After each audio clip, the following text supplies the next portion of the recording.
Ya está en la línea Ernesto López Portillo, experto en seguridad pública y amigo de este programa. Esto es El Rollo de... Menos bla bla bla y más realidad. El Rollo de... Estimado Ernesto, qué gusto tenerte de nuevo en el programa y no por las razones que quisiéramos, pero bienvenido. ¿Cómo están, Alejandro, Augusto, Diego? Buenos días al auditorio. Aquí estamos a sus órdenes. Muy bien, gracias Ernesto. A ver, preocupación en términos de la seguridad pública, no solo eventos como los que vimos en Manzanillo, sino lo que está pasando con el asesinato de policías, guardias comunitarias ya con niños armados, lo que vimos allá en San Juan Nuevo.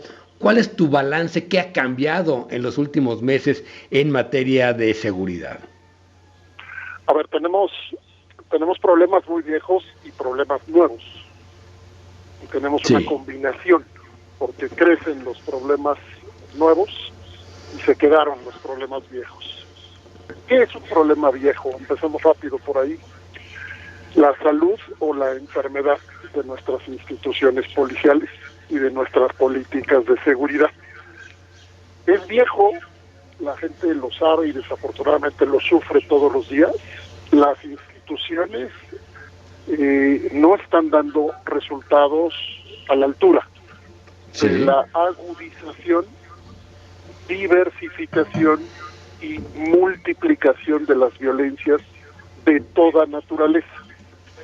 Hay un famoso triángulo de riesgos que se conoce muy bien en el mundo de la prevención, que hizo la teoría hace algunos años, en donde se describen todas las violencias posibles, o cuando menos los principales riesgos de todo tipo de violencias. Bueno, las tenemos todas.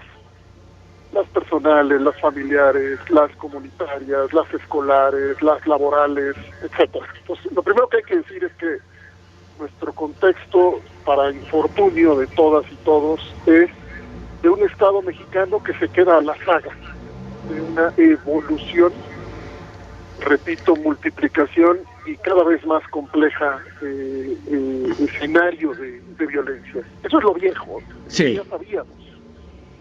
Lo nuevo es que cierto tipo de violencia se van empoderando aún más. Y particularmente las violencias que están asociadas con tejidos, organizaciones criminales, que a su vez acceden, entre otras cosas, a recursos como las armas de fuego, las armas de alto poder, lo cual provoca que el desequilibrio que empodera a las violencias y desempodera a las instituciones nos cueste cada vez más. No es que la policía sea débil hoy, es que lo ha sido siempre, pero estos grupos, estas violencias, estas armas, estos mercados criminales han crecido y se siguen empoderando. Entonces, por eso vemos lo que vemos. Pero, a ver, vemos a grupos controlar territorios, controlar negocios, o sea, ramas completas del negocio, pero también los vemos, digamos, actuar con una absoluta impunidad.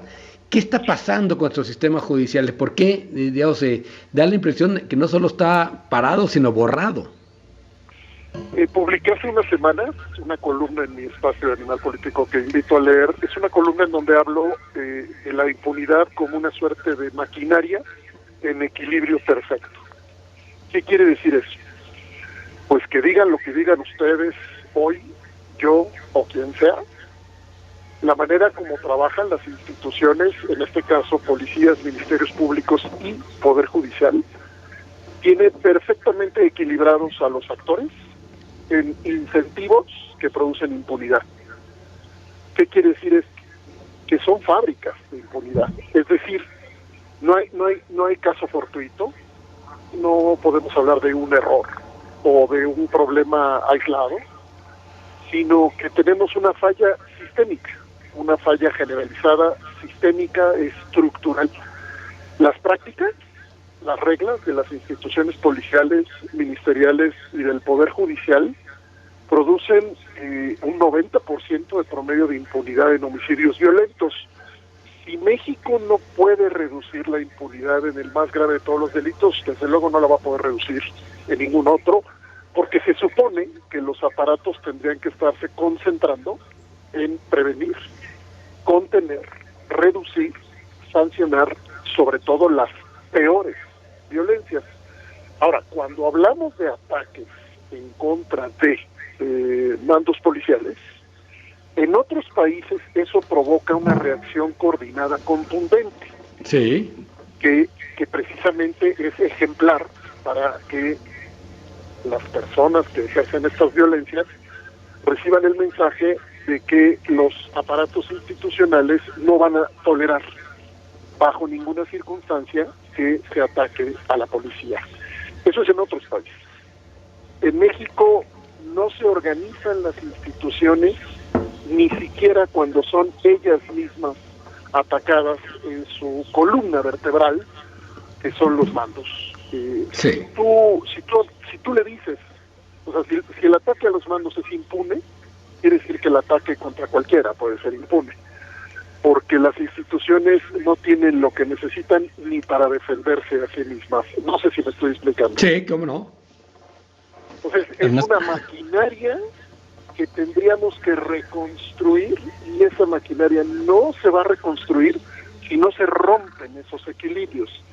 Y esos equilibrios, déjenme centrar esta reflexión, están principalmente garantizados por la opacidad.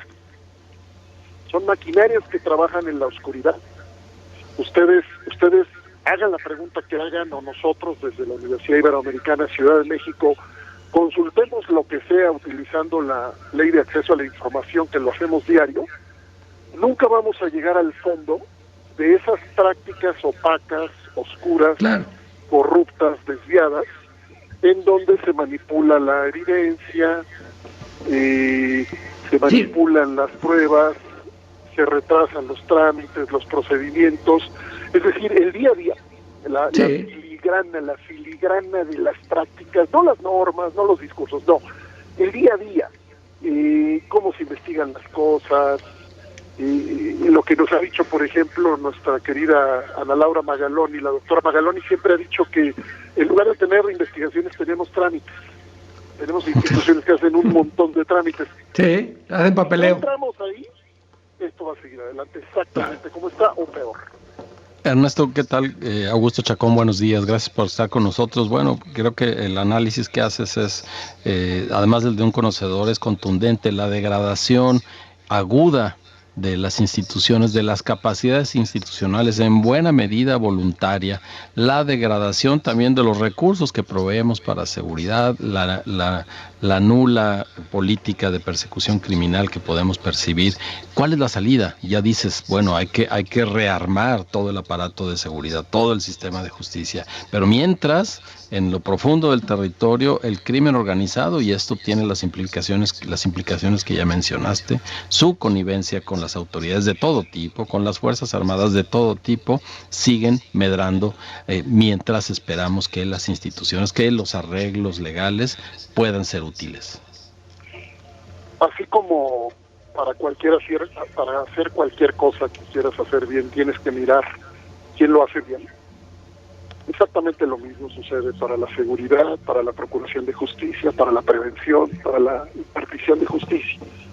Necesitas voltear la mirada donde lo hacen bien. Hay una clave, pues a mi parecer, inmutable a nivel internacional. Las policías que sanean, las policías que sanan, son aquellas que abren las puertas al escrutinio. Y las que son acompañadas, vigiladas, observadas y apoyadas por la sociedad. Imagínense ustedes que desde principios del siglo XIX, cuando se hace un primer y famoso documento que define qué es la policía moderna, se encontró en Inglaterra que la policía depende de dos cosas para hacer las cosas bien: confianza y apoyo social. Sí. Estoy hablando de 1800. Y creo que hemos perdido las dos, Ernesto, ¿no? Pero es que, a ver, este espacio, yo sé que es un espacio de análisis mucho más cuidadoso, entonces déjenme ir un poco más a fondo. Tenemos que seguir insistiendo en una pedagogía que le enseñe a la gente que nada de esto es fortuito. Es decir, esto no son errores, es una construcción política socialmente tolerada. Socialmente tolerada. Donde cambian las cosas es donde la sociedad dice basta ya. No sabemos cuándo vamos a decir basta ya y cómo en México, no lo sabemos, nos lo preguntan desde muchos lugares, nos preguntan cuál es el fondo de México, cuándo México va a tocar fondo. Bueno, yo no lo sé, porque vemos pasar las peores atrocidades y seguimos dominados más por el miedo Sí. que por el agravio. Sí, hay más miedo que rabia. La Sí. indignación no llega a donde debe Exacto. llegar. Entonces, sin indignación no salimos, no nos organizamos, no protestamos, no marchamos, no exigimos, y entonces las autoridades siguen en equilibrio perfecto porque no les cuesta en el fondo incluso su propia debilidad. Y porque seguimos resolviendo todo de manera individual, o sea, compramos o el que tiene dinero un coche blindado, el que puede una chapa más grande, el que no un perro bravo, pero todos pensamos que esto se resuelve de manera individual y me parece que ha sido nuestro gran error en esto. Y por eso América Latina tiene la más alta proporción de gasto en seguridad privada en el mundo. Claro. ¿Por qué? Porque como no tenemos ese tejido social solidario que reconstruya los vínculos sociales a favor de la paz y de la prevención de las violencias, etcétera. Como no tenemos eso, entonces, como lo dices bien, cada quien ve cómo va a hacerlo por su cuenta. Entonces, ¿qué surgen? Lo que la teoría llama las islas de seguridad. Estas islas de seguridad son espacios que pueden ser colonias, cuadras, fraccionamientos, o en zonas no urbanas, lugares encerrados, en donde la seguridad la tiene quien la paga. Sí. Y la seguridad no la tiene quien no la paga. Y se vuelven bien. Ernesto, tenemos que cortar, pero interesantísimo lo que nos estás platicando. Esperamos volver a platicar contigo muy pronto. Por lo que toca esta mañana, muchas gracias por tus reflexiones. Sí, me despido insistiendo que pasa por la sociedad, aunque no queramos aceptarlo así todavía y nos cueste tanto, pasa por la sociedad parar esta brutal pesadilla. Muy buenos días. Gracias, Ernesto. Buenos días, Ernesto López gracias. Portillo, experto en seguridad de la Universidad Iberoamericana, Ciudad de México. Terrible lo que nos platica, pero al mismo tiempo, digamos, está claro hacia dónde, quién tiene el bastón de mando en este caso.